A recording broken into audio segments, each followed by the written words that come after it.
I just was always a wild, loose kid in my neighborhood. I just always went for mine. I maintained myself. I knew how to hustle, and I definitely wasn't no punk. These little running around like I wasn't brought up. I was brought up toting slammers.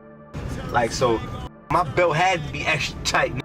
You feel me? Like the third game, my nigga Punch Jim was popping, homie. Capo, I still fuck with you already know. Shout out to Melly and everybody. I still fuck with my in Harlem. It's all good. If there's one thing Jim Jones is known for, it's stirring up beef with just about anyone and leaning on his gang affiliations to back up his talk. But when he decided to take things too far with Ronald Herron, better known as Raw Diggs, he almost paid the ultimate price. Now, some people might recognize Raw Diggs for his song Eulogy.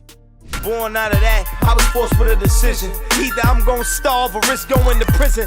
But behind the music, this guy wasn't just another rapper. He was a full-blown kingpin and gangster. Raw Diggs was the real deal, known for walking the walk when it came to street life. His criminal resume included everything from drug trafficking to armed robberies. And let's not forget the long list of bodies tied to his name. His reputation was so notorious that he ended up with 3 life sentences plus an extra 105 years, just to make sure he never saw the outside world again. Raw Diggs got 3 life sentences. You heard about this? I actually seen it on, I think it was on your website yesterday, and I was like, and I feel bad. So when Jim Jones decided to step out of line and cross someone like Raw Diggs, he almost added his name to the list of Raw's many victims. So what exactly happened between them? Let's break it down. Now let's be clear. Jim Jones isn't some random dude off the street. He's got his own street cred and a history that proves he's been around the block. Raised in the Taft Houses project in East Harlem, which he once described as the gutter within the gutter. Jim had a rough upbringing. He's talked about how wild he was as a kid, jumping off the porch early and getting into the hustle. Though he sold drugs at one point, he's always been quick to point out that he never used them himself. I just was always a wild, loose kid in my neighborhood. I just always went for mine. I maintained myself. I knew how to hustle, and I definitely wasn't no punk. I'm from the era where we sold the drugs, we didn't use them per se. That was the quote-unquote slogan. Jim was also introduced to gang life by fellow blood members and proudly repped his Harlem roots in his music. One of his songs, Purple City Bird Gang, was even a nod to the Purple City Crew, a Harlem gang that ran the streets long before the Bloods made their way to the East Coast.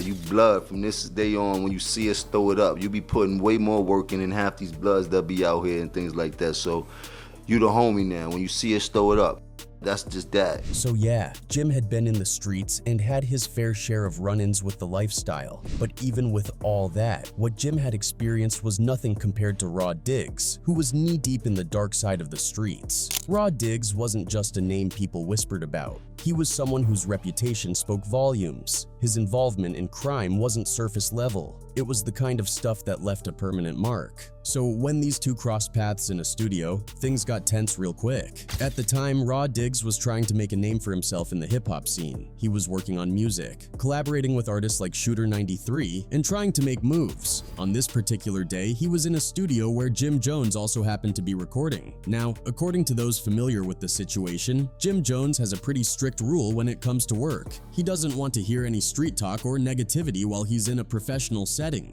He keeps the streets and the studio separate, and he expects everyone else to do the same. Apparently, Raw Diggs was in the studio talking about old blood politics and other street-related stuff which didn't sit well with Jim. Witnesses say Jim told Raw Diggs to get the F out of here with that bloodish. At first, Raw was confused. He couldn't believe what he was hearing. Jim then repeated himself, which of course didn't go over well with Raw Diggs. Words were exchanged, and the situation escalated quickly. Raw Diggs was furious, but before things could spiral out of control, others in the studio managed to calm him down. Still, Raw didn't leave quietly.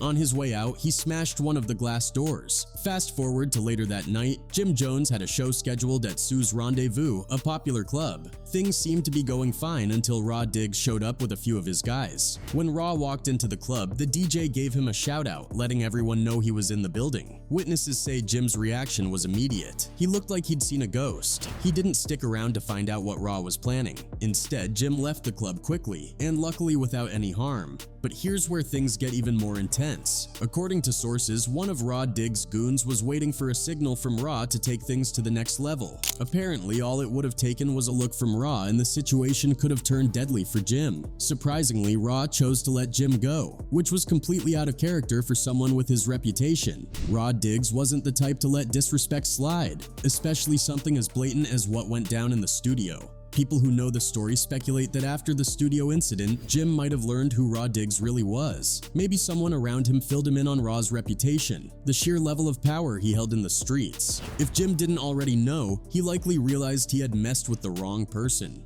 But how did Raw Diggs build up that kind of reputation? Well, it all started in the Gowanus projects of Brooklyn, New York. These days, the area's a lot more polished thanks to gentrification, but back then, it was as rough as it got.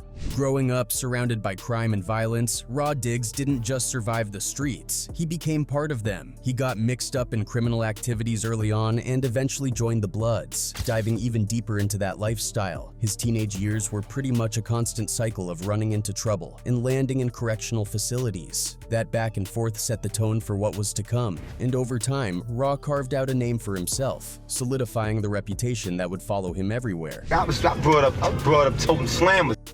Like, so my belt had to be extra tight. You feel me? In September 1998, things took a dark turn when a shooting in Wyckoff Gardens, a nearby project, left an innocent bystander dead. Just 2 years later, on October 7, 2000, Raw Diggs himself was shot in the leg during a dispute over a drug debt. But Raw Diggs wasn't the type to let something like that slide. While recovering at Kings County Hospital, he orchestrated a retaliation hit on his shooter, carried out by his cousins. This act only cemented his reputation for violence. He even bragged about it in a song with Uncle Murda on the GZ beat for Slow Down, spitting lines like, "I don't respect the shooter cause he shot me in the legs, and 2 days later the little homie was dead. See, if he was smart, he would have shot me in the head, cause I could get you shot from a hospital bed." But that was just the beginning. If he was smart, he would have shot me in the head, cause I could get you shot from a hospital bed. In 2001, Raw Diggs found himself facing a MDR charge for the K-ing of Frederick Brooks, an alleged rival dealer. On June 16, 2001, Brooks was gunned down in the lobby of 198 Bond Street, shot multiple times in the face, neck, back, and head. The crime scene was brutal, leaving Brooks to bleed out on the floor. Raw Diggs, along with members of his Bloods crew, took steps to dispose of the firearm used in the K-ing, but it wasn't long before the authorities caught up with him. By July 2001, he was arrested and put on trial in New York State Criminal Court. The prosecution claimed to have 2 key eyewitnesses, let's call them Witness A and Witness B. Both had given recorded statements to the assistant district attorney identifying Raw Diggs as the shooter who took Brooks's life. They even picked him out of a police lineup. But when it came time to testify, things took a shocking turn. Both witnesses recanted their statements, claiming they'd been threatened by Raw Diggs and his associates. Another witness, Witness C, testified that he saw Raw Diggs arguing with Brooks before following them into the lobby. There, he witnessed Raw Diggs push Brooks against the mailboxes, pull out a silver gun, and shoot him. Despite this, Witness C knew that testifying against Raw Diggs was a death sentence, so he lied about his role in the MDR. Yet another witness, Witness D, also saw the MDR but refused to identify Raw Diggs on the stand out of fear for his life. The level of influence Raw Diggs wielded in his community was undeniable, and it paid off. He walked away from the case acquitted, later bragging about beating the body. Bro, he had beaten. Yeah, he had beaten a murder case. Yeah, beaten a case. He had a murder case and he was out. But this wasn't the end of his run-ins with the law. Throughout the early 2000s, Raw Diggs continued to build up his blood set, known as the Mad Dogs, using 423 Baltic Street in Brooklyn as his base of operations. His crew was involved in everything from drug dealing to extortion, robbery, and even MDR. Raw Diggs was briefly locked up for drug trafficking, but managed to maintain control of his enterprise from behind bars. When he was released in July 2007, he didn't slow down. In fact, he had a new vision for expanding his empire. However, the streets don't stay quiet for long. In 2007, a local drug dealer, referred to in court documents as John Doe, was selling crack in the same projects where Raw Diggs operated. Not one to tolerate competition, Raw Diggs ordered 2 of his men to rob John Doe. They caught him in a building lobby, and despite an attempt by a friend of John Doe to intervene, one of Rod Diggs' guys pulled a pistol, while the other emptied John Doe's pockets, taking between $600 to $700 in cash. After the robbery, Raw told John Doe it was nothing personal, but it didn't end there. Later, Raw planned to off John Doe to make a point. However, when he saw John Doe with his son, he decided to let him go. A little while later, Raw confronted him on the 12th floor of a building and gave him a final warning to stop selling drugs on his turf. John Doe took a break for a few months but eventually came back, this time asking Raw Diggs for permission to sell. Raw granted it, but only under the condition that John Doe would buy his product directly from him. John Doe eventually became a key player in Raw Diggs' operation, supervising deliveries from suppliers and dispersing the drugs to street dealers. In early May 2008, things started heating up for Raw Diggs when a guy named Richard Russo made some not-so-nice comments about him. Russo was hanging out in the lobby of 423 Baltic Street with some members of Rod's crew who were busy selling drugs. Russo, feeling bold, started questioning Rod's authority in Gowanus and even went as far as to threaten his life. Well, that turned out to be a big mistake. Just a few days later, on May 9, 2008, Rod Diggs decided to confront Russo in the same lobby. He walked up to him, told him to get in the elevator with another member of his crew, and once inside, he shot and offed Russo right there. To cover his tracks, Rod handed out some cash to one of his guys, making sure they kept their mouths shut and disposed of the firearm used in the emder.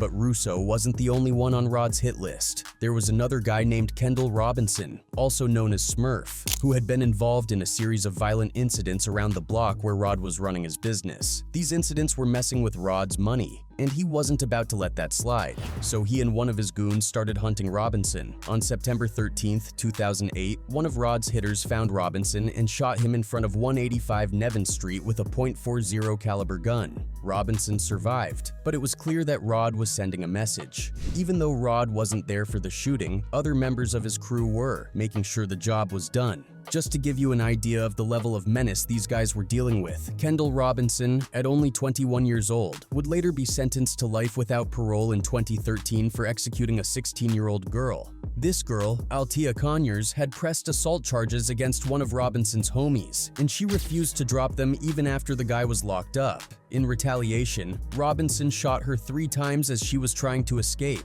then stood over her as she begged for her life and put 3 more bullets into her head and face. Fast forward to November 2008, and Rod's crew got into another beef, this time with a group selling drugs in the Wyckoff Gardens projects. One of Rod's people was selling crack there when a guy named Victor Zapata told her she couldn't sell there anymore. Rod's partner, George Mejia, decided to confront Zapata, but things didn't go as planned. On November 9, 2008, Mejia was shot about 5 times during the confrontation. Rod and his crew were furious and even recorded a meeting while Mejia was recovering in the hospital, where they planned their next move. The video, titled Project Music, was posted on YouTube as an extended part of a music video, but it's since been deleted. On December 23, 2008, one of Rod's hitters was arrested with a loaded .22 caliber gun and body armor while trying to run from the police. Rod managed to avoid getting caught that time, but the heat was definitely on. Then, on September 27, 2009, Rod finally caught up with Zapata, the guy who had shot Mejia. He found him in the Wyckoff Gardens courtyard, walked him down, and shot him multiple times, K-wording him. Just a few days later, on October 1, 2009, Rod and one of his homies were arrested in a BMW that had been double parked on a crowded street. The cops found a loaded 9mm gun with 10 rounds of ammunition in the car, and it looked like the gun had been discharged recently. One of the most ridiculous arrests came when Rod got busted for something as minor as littering. He dropped a gum wrapper on the ground, and a cop walked up to cite him for it, but then, the cop noticed that Rod was wearing body armor. The cop later said, "I've stopped hundreds of people in my career, and he's the first person I've seen wearing body armor." Rod got subpoenaed for the military-style body armor he was wearing, and the press tried to spin it as the thing that took down his whole criminal enterprise. But that wasn't really the case. The government had been building a case against him for a long time, and things were about to come crashing down. On October 5, 2010, the NYPD and U.S. Marshals teamed up to finally catch Rod Diggs. They had been keeping an eye on him, and when they saw him go into Club Amnesia in Manhattan with 2 of his associates, they knew it was time to move. As soon as Rod and his homies stepped out of the car, they were arrested on the spot. The driver tried to make a run for it, speeding off in the car, but the NYPD caught him within minutes. Also, while Rod was running his criminal enterprise, he was also trying to build a rap career. He was featured on Waka Flocka's debut album Flockavelli on the track Live by the Gun, alongside Uncle Murda and the Murder Team. In the song, Rod rapped some pretty incriminating lines that would later come back to haunt him. Everything he said in his verses turned out to be true. He rapped about how 2 days after he was shot, his shooter got offed, which actually happened. In 5 times, 2 days later, the nigga died. Shooting at the fathers committing. He mentioned MMD, the set of bloods he repped, which he would later be charged for. He even bragged about how his homies had offed for him and how he had offed multiple people himself, like in the cases of Victor Zapata and Frederick Brooks. Act like you don't know me. Put in my own work, but niggas for me. They even shot the music video for the song in the Gowanus Projects, right in the heart of where all this stuff was going down. In another track, a remix of Slow Down, Rod rapped about how if you want to smoke a man on the Ava, then go and beat the body with an 18B. He was referring to the MDR of Frederick Brooks, which they would later nail him for, along with a slew of other charges. To go and beat the body with an 18B. If you ain't never beat a body, then you ain't like me. Fast forward to February 13th, 2012, when Rod Diggs' life took another drastic turn. He was officially indicted, slapped with 23 counts that included racketeering, 3 MDRs, MDR conspiracy, attempted MDR, robbery, illegal possession and use of firearms, and narcotics trafficking. With the weight of these charges, he was staring down the possibility of the death. They allege that Heron is guilty of racketeering charges for running a drug dealing operation in the Gowanus housing development where he grew up. They also claim he was involved in 3 murders and 3 attempted murders. On June 26, 2014, after being convicted of racketeering and 3 MDRs, Diggs avoided the death penalty which had been taken off the table earlier. However, he wasn't spared from a life behind bars. Instead, he was handed 3 life sentences plus an additional 105 years. His response to the judge was defiant. "You can sentence me to 10 life sentences. I'm only going to die 1 time, and God have mercy on us all." The judge, however, was not moved. Recognizing Diggs' articulate nature, he noted how even now, Diggs seemed oblivious to the misery he had caused. To drive the point home, the judge granted his wish and added 10 more life sentences, bringing Diggs' total to 12 life terms plus 105 years. Rod Diggs was sent to ADX Florence, the infamous Supermax prison in Colorado, often referred to as the Alcatraz of the Rockies. This place is reserved for the worst of the worst, housing notorious criminals like El Chapo, Dzhokhar Tsarnaev, the Boston Marathon bomber, James Marcello of the Chicago outfit, Larry Hoover, founder of the Gangster Disciples, Mahmoud Abu Halima, one of the men behind the 1993 World Trade Center bombing, and founders of the Aryan Brotherhood. ADX Florence is where mass MDRers and terrorists are confined under brutal conditions designed to prevent any chance of escape or violence. Over the years, Diggs has attempted to appeal his sentence multiple times, claiming that his First Amendment rights were violated, but every appeal has been denied.